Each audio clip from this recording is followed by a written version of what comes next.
Sagittarius, this is your reading for the week of January 5th, 2026. Sagittarius, Sun, Moon, Rising, or an important placement in your chart. And of course, this will not be for every Sagittarian. For the part of the collective I'm reading for, what I really felt as I was starting to work with your cards, I just felt like I needed to be breathing, and not just breathing, but I needed to sigh things out. And that's what it feels like to me, is that for those of you who are dealing with situations, and I see that there are certain of you who are dealing with different people, where you're in the middle and you're kind of watching everything go on around you, and you're trying to figure out where your place is, what your responsibility is, what you should be doing, how you should be handling yourself in relation to all of this. And what I'm getting from Spirit is deep breath. Sigh it out. And I literally see it like you sitting there, sigh, okay, this is what it is. This is what it is. A big sigh, and then this is what it is. Now, what you're being told here, my dears, is for those of you who are dealing with situations that are really stressful for you and where there's a lot of managing that needs to happen, you're being told to really be careful of overwhelm. Now, I know that some of you are already in overwhelm, but what you're being told here is one of the ways to get out of, to reduce that, is when you find yourself going into emotions that are difficult, emotionally challenging, or areas where you feel like you have to strategize how you're going to handle situations. Be really mindful of bringing yourself back into present time with your breath as often as you can. Now, it doesn't have to be in the midst of a crisis. You're being asked to do this regularly throughout the day, okay? And to maintain a quality of a prayerful attitude. Now, in this case, what I'm really feeling is it goes along with that first image that I had, Sag, and that was you sitting there sighing and then just saying, that's what it is. And now I'm remembering something that somebody told me, her teacher said years ago. And it was, yes, and you know what it's called? It's called too bad. And now what? It's like, oh, right, it's too bad. Okay, so now what? Because the thing is, staying in line, staying in touch with the it's too bad, it's this, it's that, and bringing up all the feelings that you have around it. They want me to say something about that.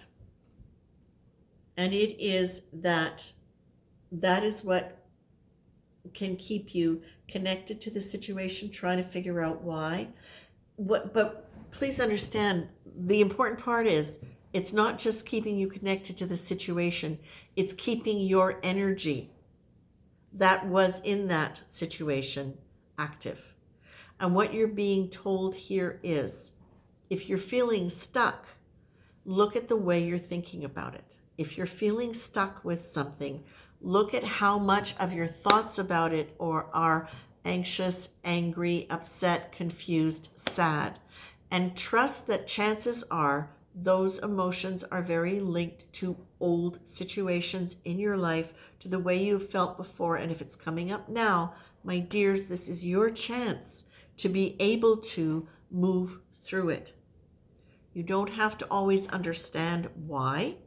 If you can get an answer, fantastic. But continuing to try to figure it out sometimes is our way of maintaining the personality that has wanted it to be something different in the first place. You might have to listen to that again. I don't know if I can repeat it. It's staying attached to the character and the characteristics. It's maintaining the characteristics. It's maintaining the character that is linked to these characteristics you have, trying to figure things out, trying to figure out how it could have been different, why it was the way it was. You don't want to keep activating that aspect of your personality, because that's part of what's in the process of changing. I think that makes sense. Now, the prayerfully card, I'm going to present it to you because I really like it. This really is about being empowered, right? This is about you. It's not,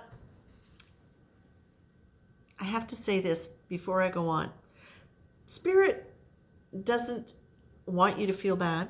Spirit always is looking for the positive growth. In the process of that, sometimes it's looking at things about us that aren't allowing us to go there. So it's never a criticism. It's an acknowledgement of an energy around you that's no longer serving you. And the prayerfully card really is about you not leaning into spirit or a card reader or anybody saying, you fix it, you take care of it.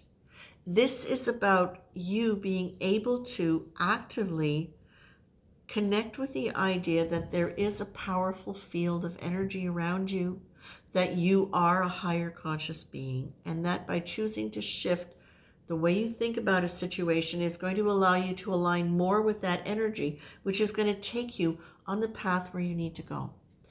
Do you want to be focusing on what has been the problem?